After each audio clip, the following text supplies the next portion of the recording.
in more recent years, you see a lot of mainstream Sunni Muslims disassociating themselves from them.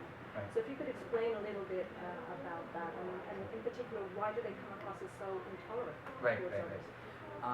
Wahabis, Salafis, these are, religious, political movements even, stemming from what we call now Saudi Arabia, right?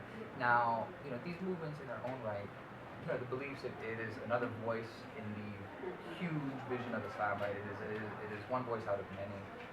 I think what has set it apart in recent years, what has been so destructive, is the intolerance that you find in a lot of the groups. Within Islam, traditionally, we have welcomed the diversity of opinions within it, and different schools, different sects, they've all flourished.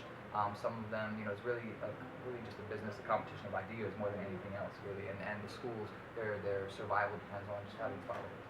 Unfortunately, that you're seeing now a trend in Salafiyya and Wahabiyya, which we can call it takfiri, ideology.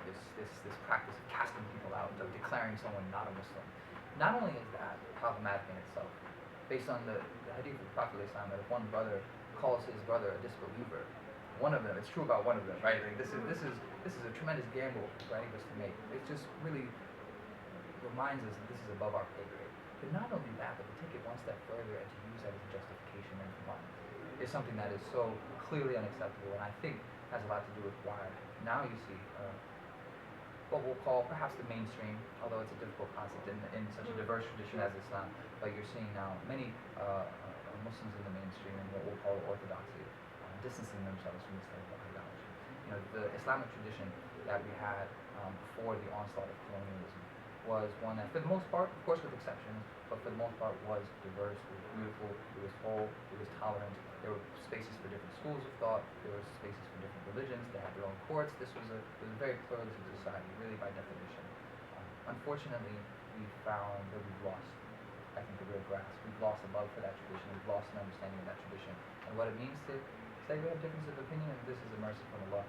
If our knowledgeable scholars, if our sources have differences of opinion, this is something that we should accept. Unfortunately, we're finding that the fascism that was brought to our lands by colonialism is now being reflected in some of the machinery of resistance which was developed. Wahabiyya and Salafiyya are part of that.